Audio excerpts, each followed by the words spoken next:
राधे राधे प्यारे भक्तों, आज हम जीवन के एक ऐसे सच के बारे में बात करेंगे जिसे अगर इंसान ने अपने मन की गहराइयों में उतार लिया तो उसके जीवन से हर तरह का डर, चिंता और निराशा हमेशा हमेशा के लिए समाप्त हो जाएगी।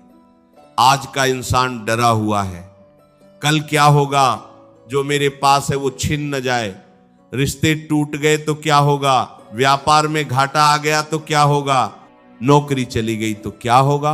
प्यारे भक्तों, हमारे जीवन का आधा से ज्यादा समय तो सिर्फ इन्हीं अनजानी और आधारहीन चिंताओं में बीत जाता है। लेकिन कुरुक्षेत्र के मैदान में भगवान श्री कृष्ण ने अर्जुन से जो कहा था वही आज आपके लिए भी सबसे बड़ा जीवन मंत्र है। भगवान कहते हैं डरो मत, क्योंकि तुम्हारे जीवन की डोर उस ईश्वर के हाथ में है और वो जो भी करता है हमेशा अच्छे के लिए ही करता है। भक्तों, इंसान की फितरत बड़ी अजीब है। जब हमें सफलता मिल रही होती है, जब जीवन हमारी मर्जी से चल रहा होता है, तब हम अहंकार में भर जाते हैं कि ये सब मेरी मेहनत और मेरी बुद्धि का नतीजा है।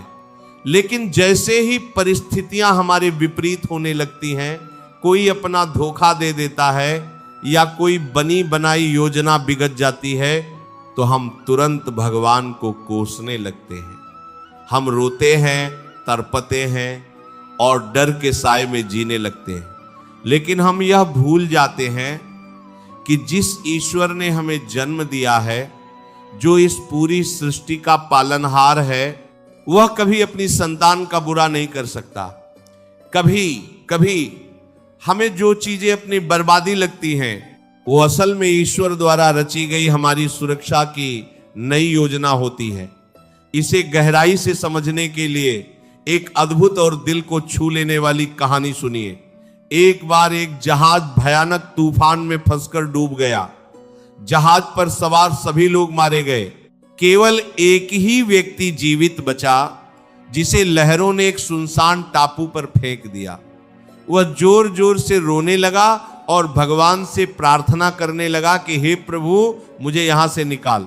जब कई दिनों तक कोई मदद नहीं आई, तो उसने खुद को जीवित रखने के लिए लकड़ियों और घास फूस से एक छोटी सी झोपड़ी बना ली। एक दिन वो भोजन की तलाश में जंगल में दूर निकल गया। जब वो शाम को थका हारा लौटा, तो उसने देखा कि उसकी वो छोटी सी झोपड़ी, जिसे उसने इतनी मेहनत से बनाया था, वह धू धू कर जल रही थी। सब कुछ जलकर राख हो चुका था। उस व्यक्ति के सब्र का बांध टूट गया। वह घुटनों के बल जमीन पर गिर पड़ा और आसमान की तरफ देखकर भगवान पर चिल्लाने लगा, हे ईश्वर, तू कितना क्रूर है।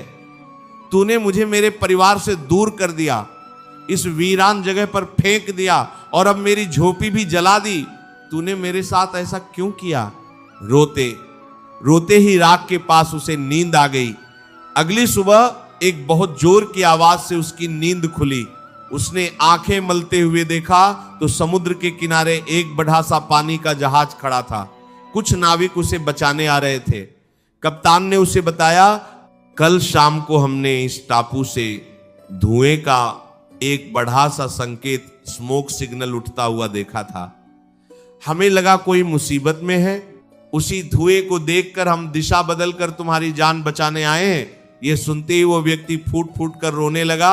उसने आसमान की तरफ देखकर हाथ जोड़े और कहा, हे प्रभु, मुझे माफ कर दे।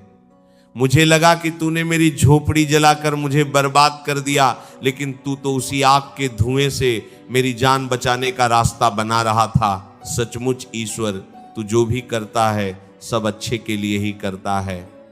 प्यारे भक्तों, क्या हमारे जीवन में भी ऐसा नहीं होता?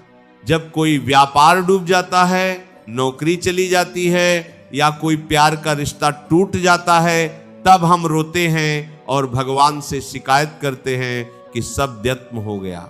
लेकिन विश्वास मानिए, जब आपके जीवन की झोपड़ी जल रही होती है, तो भगवान असल में आपको किसी बड़ी मुसीबत से बचाने का धुएं का संकेत दे रहे होते हैं। जरा सोच कर देखिए, जब एक छोटा बच्चा किसी जलते हुए दिए को या आग को पकड़ने की जिद करता है, तो एक मां क्या करती है? वो उस बच्चे के हाथ से वो आग छीन लेती है। बच्चा बहुत रोता है, जमीन पर लौट जाता है। उसे लगता है कि उसकी माँ बहुत बुरी है जिसने उससे उसका खिलौना छीन लिया, लेकिन माँ जानती है कि अगर उसने वो आग नहीं छीनी तो बच्चे के हाथ जल जाएंगे। भगवान भी बिल्कुल उस माँ की तरह है। अगर कोई इंसान आपको धोखा देकर चला गया तो रोइए मत, आप उस रिश्ते को आग की तरह पकड़े हुए थे जो भविष्य में आपको जलाकर राख कर देता। गीता के अनुसार वो व्यक्ति आपके लिए सही था ही नहीं।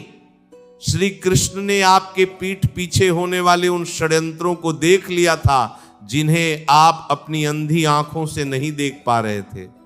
वो दर्द, वो जुदाई भगवान का श्राप नहीं था, बल्कि वो श्री कृष्ण का दिया हुआ सुरक्षा कवच था। सफलता के लिए हम बहुत मेहनत करते हैं, फिर भी हार जाते हैं। तब हमें लगता है कि हमारी किस्मत ही खराब है। जीवन में जब भी दुख आए तो एक और कहानी याद कर लेना। एक मूर्तिकार जंगल से 2 बड़े पत्थर लेकर आया। उसने पहले पत्थर पर छैनी हथौड़ी से वार किया तो पत्थर के अंदर से दर्द भरी आवाज आई, मुझे बहुत पीड़ा हो रही है, मुझे छोड़ दो, मेरी सहन शक्ति जवाब दे रही है। मूर्तिकार ने उस पर दया खाकर उसे किनारे रख दिया और दूसरे पत्थर को उठा लिया।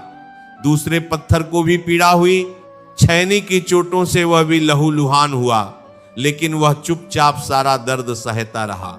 मूर्तिकार ने कुछ ही दिनों में उसे एक बहुत सुंदर भगवान की मूर्ति में बदल दिया।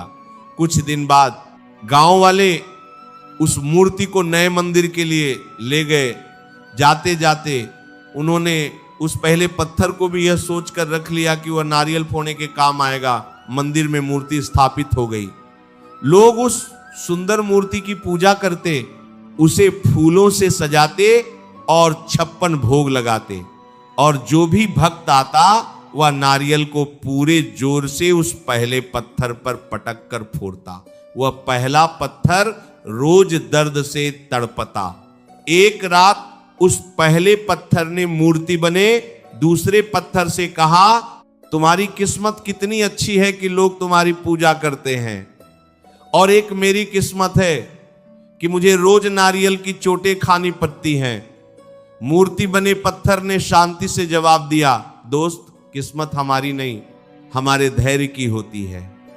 अगर तुम शुरुआत में छैनी और हथौड़ी का वो थोड़ा सा दर्द सह लेते तो आज मेरी जगह तुम उस ऊंचे आसन पर बैठे होते। तुमने थोड़े से दर्द से घबराकर हार मान ली, आराम चुना, इसलिए अब तुम्हें जिंदगी भर रोज ये चोटें खानी पड़ेंगी।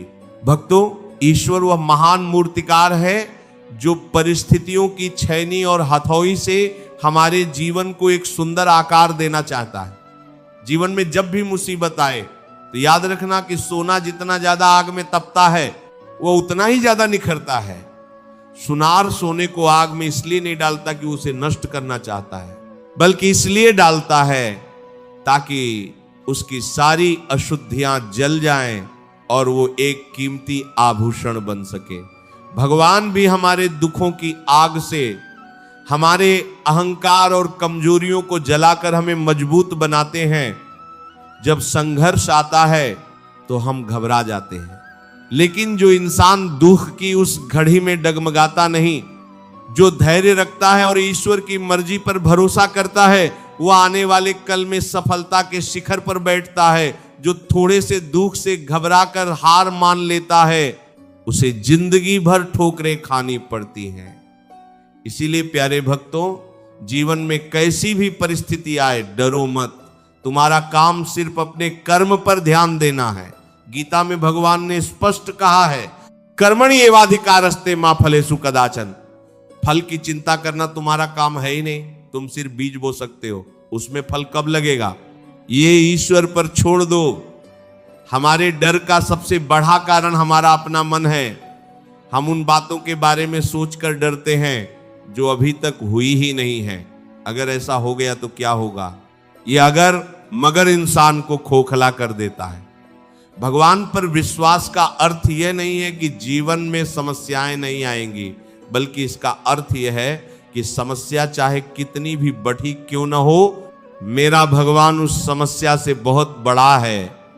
अपने भूतकाल के पछतावे और भविष्य की चिंता की पोटली को आज ही भगवान श्री कृष्ण के चरणों में रख दीजिए।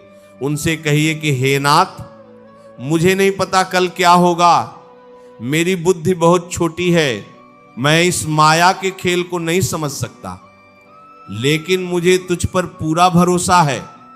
मेरे जीवन की नाव तेरे हवाले है प्रभु, तू चाहे इसे पार लगा दे या बीच मझधार में डुबा दे, तेरी हर रजा में मैं राजी हूं।